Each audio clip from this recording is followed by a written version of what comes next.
You know, when guys are on the court out there, and I've asked a number of the guys this, are you guys talking stuff to each other when you're out there playing and competing? Sometimes. The rest of the script. All right, let's hear it. Put your hands on me. And some of it, I think, is that he emulated some of the things that MJ did as well, because MJ was a terror in practice. Yeah, he's hard on his teammates. Yeah. It was the first time, you know, you look at somebody and you can't tell if he's looking at you. Like, he's looking dead at me, but I'm like, I don't know if he sees me. I think I'm just like not relevant enough for him, but he couldn't see me, and I felt it. You know what I mean? And when you want to talk about the swagger, oof, I mean, Kobe had it. But as a competitor, I knew that Kobe was the one for me that I had. If I wanted to be great, that I had to get on the level of Kobe Bryant. The entire crowd was watching him. You know, like that's the reach that he had. Tap, he had a great game. Did you? He just went off the whole fourth quarter. Every once in a while, you would see flashes. Yeah, then he would say some shit. Then the whole room was like. I still couldn't stop it, and I knew what he was about to do over and over and over again. You know, and that's a part of his greatness, man. Yeah, look at him. You know what? That's Loves this time, relishes it. And he and Gerald Wallace are having a conversation. That's Kobe and Gerald Wallace going at each other while Kobe's on the free throw line. Gerald's still talking to him. They're still talking to him. They're still having a conversation. As Kobe's about to shoot the biggest free throw of the night. 3-point game. 4.8 to play.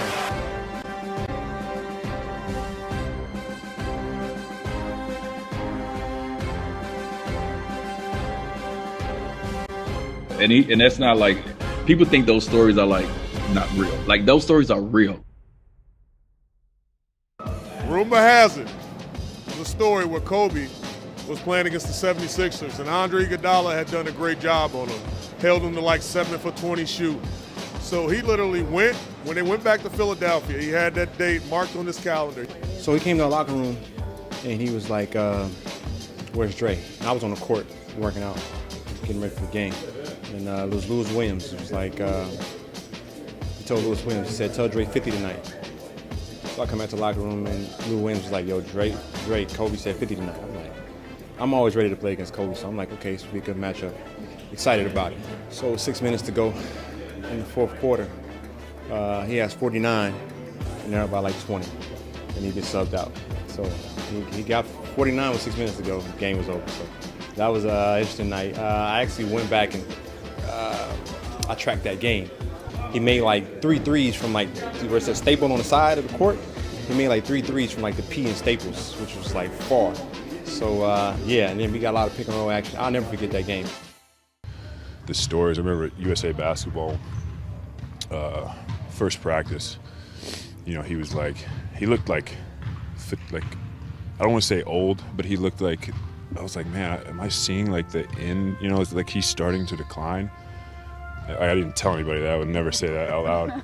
But I was just thinking that in my head, you know, because he just wasn't moving, you know, as well as he was. He's missing a lot of shots. Middle of summer, so whatever. But then I found out he had gone on like a 40-mile bike ride at like 11 p.m. that night. Got in at like 2 a.m. and then he was in the weight room when I got down there at 7:30. So, you know, it was funny to me, very fitting to me. That I was like in my head. I was too scared to say it to anybody else, but I was like, man, am I seeing like the decline? I was like, oh no, he's just worked out for 40 hours straight. I heard a story about early on in your career, you wore them. Obviously, you've been wearing them since the 12th grade. When you played against Kobe, did you wear his shoes or did you wear a different shoe? So early on, I remember who said something to me. I'm gonna ask Vince if you remember this. I remember Vince was like, when you play against Kobe, do you wear shoes? I'm like, no, I haven't yet. Like, why? Like, nah, you don't supposed to wear your opponent's shoe or blah, blah, blah. So I'm like, oh, all right. So next time I played Kobe, I wore some Jordans. It's the wrong fucking thing I should have did. As soon as I walked on the court, Kobe was like, oh, that's what we doing, motherfucker? And didn't say nothing to me the rest of the game. Right? Hey, you just sounded so much like him right there when he said that. That's what we doing, motherfucker. Yeah, you sounded just like Kobe right there, dude. That's crazy as hell. He was off you, huh? He was off. Did he probably bust your ass too? What, man? And that game, I swear to God, you can find the game too, bro. I remember I had hit somebody hit a shot, put us up like 1. They called a timeout in front of our bench. This motherfucker walked past our bench while we was in the huddle, said, "You left me too much time." Came out, hit the fucking game winner, right? So I was like, man. So after the game, I talked to him. He was like, damn, man, my bad. You know, blah blah blah. That's what's up. That's a crazy ass story. That's what's up. Yeah, that's I don't think I never told that. Yeah. Yeah, nah, but hey, I swear to God that was him when you said it, because he done said that plenty of times. That shit was crazy. Man. We were in the Olympics, right? And this is when I knew Kobe was a monster, though. You hear about it, but you really, if you don't see it, you really, really don't know. And so we get into a city, one of the cities very late. And immediately we all go to the gym, you know. All my guys, it's Melo, it's me, it's Bron, it's Kobe. Like, we all go to the gym, we all get our work in. It's real late. And so after we get done getting our work in, me and my guys, we say, hey, like, let's meet for breakfast in the morning. Like, if you can't sleep, whoever first one wake up, hit us up. We're going to go eat. And so we do that. We probably get like 3 hours of sleep. You can't sleep much when you're traveling across the world, you know, like we were traveling. And we probably get like 3 hours of sleep. And we wake up, we go down to where the food is. And as we walking down, you know, slubbing with sleep in our eyes, Kobe Bryant is sitting there with ice on his knees already, right? So we walk up to Kobe, like, Kobe, what's up? And he was like, yeah, man, I just finished the workout and I'm about to go do another one. And at that moment, I was like, wait, hold on. We just worked out about 3 hours ago. You know what I mean? And like, you've done another workout and you about to go do another one. That's when I was like, okay, I got to get my stuff together. I got to get my shit together, because this dude right here is on a whole different level than even I'm on. And I'm supposed to be great, right? So that's the kind of person he was. And that's how he drove me. You know what I mean? Like, just little stuff like that. I went back and said, okay, that means I got to work hard and I got to do more. So yeah, I just wanted to share that little anecdote. That's great. He's a beast, man. He had a lot of respect for guys who busted their butts, you know, every single day, being that they were very talented or not. But if you came to work every single day and you didn't bag down to him, because he would test you. You know, that's the one thing I loved about it. He would test guys in practice. How would he test them? Oh, elbowing them, talking to them, you know, telling them they can't guard him. You know, you got this guy out here and this guy can't hold my jock. You know, but I mean, he would talk so much stuff and he would really just to see how you're going to react to it. Touch me the rest of the scrimmage. All right, let's see. Put your hands on me. You know, and some of it I think is that he emulated some of the things that MJ did as well, because MJ was a terror in practice. Yeah, he's hard on guys. He was hard on his teammates. Yeah. Fucking hard, you ain't got that. You make what you ain't called. You know what? I got to spin to you all day. Action. You know, and you know, even the last 2 years I had him here, you know, I wouldn't allow him to practice much, but there was days where he was like, well, B, let me just scrimmage. And I was like, yeah, that sounds good. So, you know, we're going to scrimmage at about this time. Come on back out, you know, get yourself back loose and I'm going to let you scrimmage. And he would be in the scrimmage talking the whole time to guys, to Nick Young and to Jeremy Lins and Carlos Boozers and I would sit there sometimes and say, guys, you not going to say nothing back? What started that back and forth though? It was like a testing day for Kobe to test like Jeremy Lin, test me, and test like Wesley Johnson and other guys. So like from the start, he was killing Jeremy Lin. Like, I guess he wanted Jeremy Lin to be something he wasn't, but he was killing from the start of the practice. I don't know why we got him. Why is he here? He had one good year talking crazy. Like, but during the practice, I'm up here like, Jeremy Lin, come on, man. We can't go out like this. We ain't going out like this. Not today.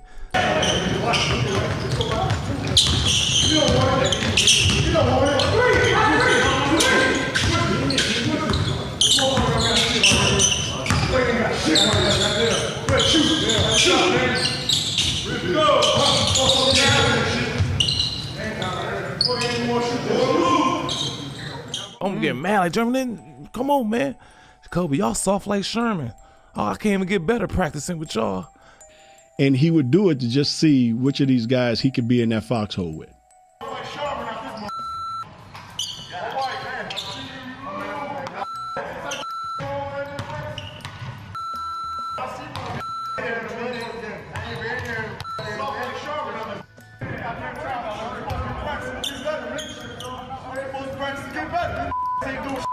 That's when I was like, all right, Cole, you talking too much. You can't guard me. Guard me. He was guarding Jeremy Lin. Guard me. Yeah, guard me. Hey, that part. Yeah, guard me. And then we start going back and forth.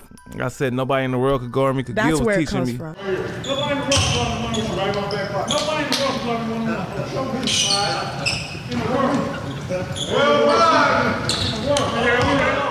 Because I said nobody in the world could guard me. He said, lucky I'm not from this world. Damn, he good, bro. He too quick. So we going back and forth. It was fun. Then the next day, you know, we won the game.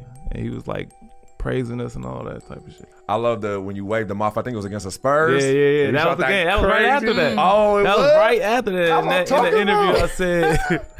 But I said feel something like about the Sherman tissue or something like that. You know, from the yesterday practice, you know, Kobe talking all that trash kind of inspired me today. So, but yeah, sound like Sherman. But I feel like crazy respect crazy. Like Nick's got that mentality. Yeah. That like, yo, I'm gonna still shoot. I'm gonna play my game, that. and Kobe understands that. Yeah. You know, which of these guys I can trust to have my back when I'm on the court? It was a test. It's a test. Yeah. And he was always, you know, testing guys in that way to try to find out, you know, which of these guys I can trust and go to battle with. Now Young with 2, lets it fly. It's good! Nick Young for 3! And the Lakers lead with 7.4 remaining. Young's 6th triple of the night. Like, we had a... Fuck, he gonna be mad at me for this. But look, we had a blowout. We got blew out in Portland. We was getting blew out in Portland. So everybody, Kobe's in the locker room just waiting for everybody to come in. And you know everybody down there got Kobe's on the team, so yeah. We come in. And he came in the locker room and he was like, from now on out, every time down the court, I touch the ball. Y'all gonna learn what it's like to play with Kobe Bean fucking Bryant. How y'all gonna wear these shoes and y'all soft ain't what we do here in LA. So I'm not thinking nothing of it. He tells everybody to take their shoes off, their Kobe's off. I'm like, what? Okay. Oh, this motherfucker serious. Dead ass serious. Like, what's wrong with you, man? Like, what's wrong with you? Nah, take them off. Take them off. And so Nick Young, playful ass, we shower and shit, we come back. And y'all did? And we took them off. Did y'all throw them in the middle of like the... in the middle of the foul, like foul, he just started grabbing people's shoes and just throwing them. He threw them all in the trash. Oh, and wow. He's like, y'all don't deserve these. We shower and shit, we come back. Nick walk in the locker room, talking about, y'all better throw that motherfucker the ball or there's gonna be some shit around here. Straight like, Nick never took anything serious, though. Which y'all start coming with, yeah, come back in LeBrons and stuff like that. What'd y'all say? Did anyone... Like, I ain't gonna wear those anyway. Yeah. But we had just got the shit kicked out of us and Cole wasn't going for it. Yeah. You know what I'm saying? And so I just think mentally, like, he meant that shit. Right. You know what I'm saying? I just think at that point his body just didn't give him what he wanted. I guarded Kobe in the garden, which I can't remember how much he had, but I knew I had multiple steals against him to where in the game, in my head, all I'm thinking of is when I have this conversation with my brother after the game, how I'm going to tell him how I stole a ball from Kobe, how I stripped Kobe before he was finna take a shot, how I drove by Kobe and got a dunk. Like, I'm thinking about all these things in my head. I'm like so geeked. I had my few steals against him. I thought I was killing it. I was having that out-of-body experience. Like, Yes, like, let me appreciate, this is amazing. Right, we in the garden, they going crazy. I got my player editions on. I just stole that thing from Kobe, like, you know what I mean? Linsanity was going on. I'm like, Wait, was this the Friday night game in the garden, the Linsanity game? Remember. It might have been. Fourth quarter started. And Kobe said, you had a great game. You had a great game, young fella. Oh my God. Said, yo, you had a great game, young fella. But I'm looking like, bro. There's still another quarter. I swear I looked at the clock like, but I'm looking like, nigga, it's 12 minutes. What you talking about? Like, what was that? You know what I'm saying? Like, you ain't said nothing the whole game. I've been talking shit. I done stole the ball. I'm hyped as hell. It's Kobe Bryant. He ain't said not one word to me. Great game, young fella. You know, locked in. The man come down. You remember he came, shot fake, threw it off the glass, caught it, threw it to the corner. I'm like, bro, what you on? Like, bro, you been regular all game. Shot.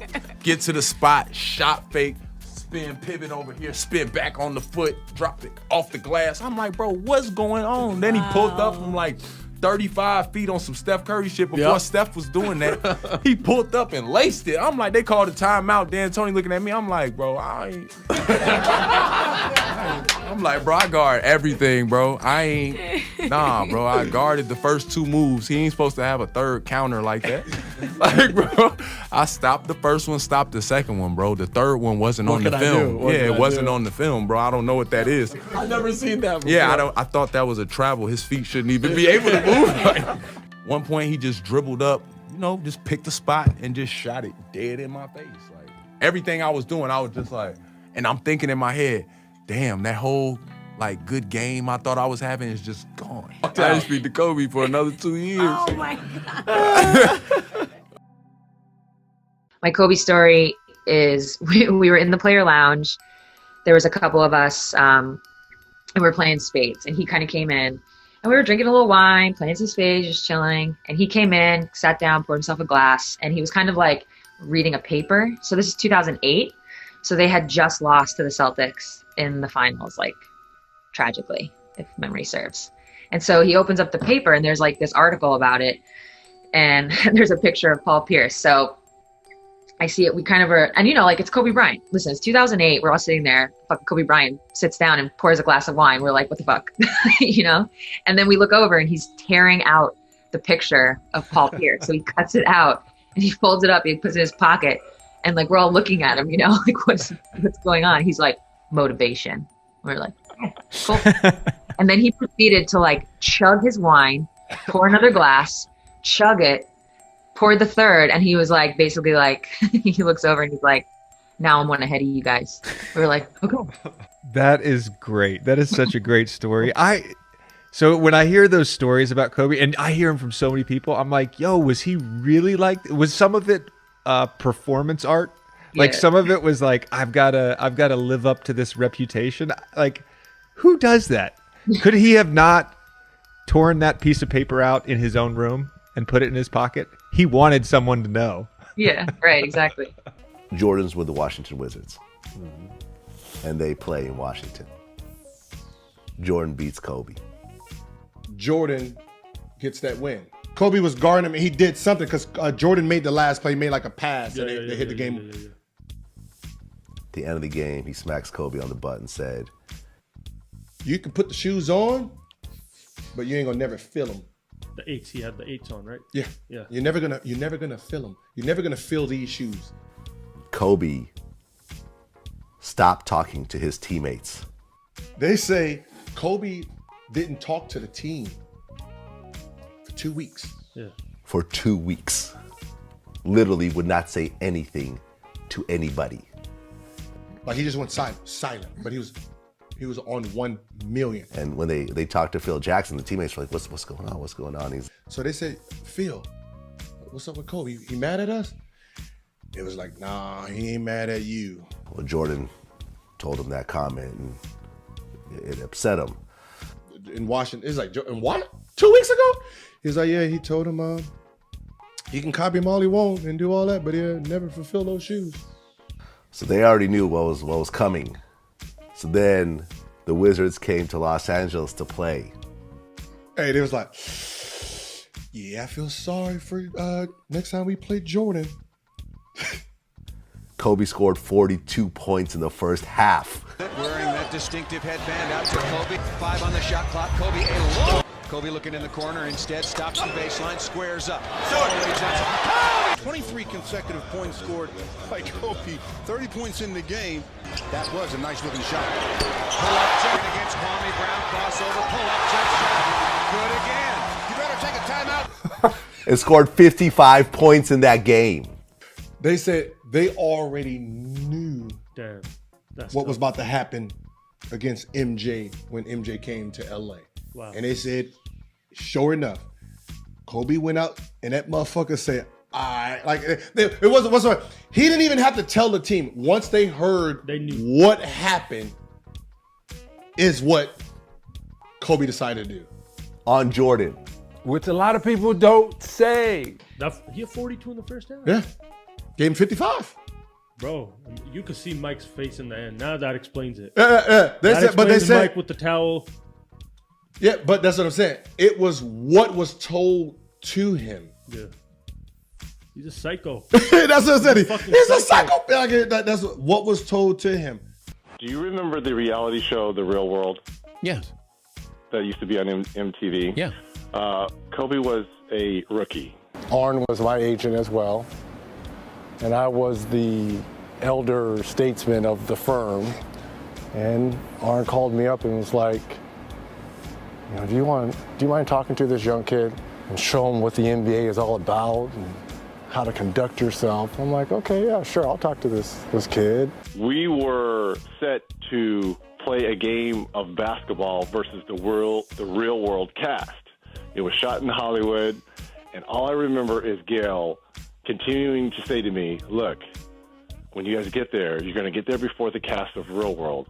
All Kobe wants to do is play you one-on-one. He just wants to play you one-on-one, one-on-one, one-on-one. I'm like, look, I'm 10 years in. This is 96, 97 year, that summer.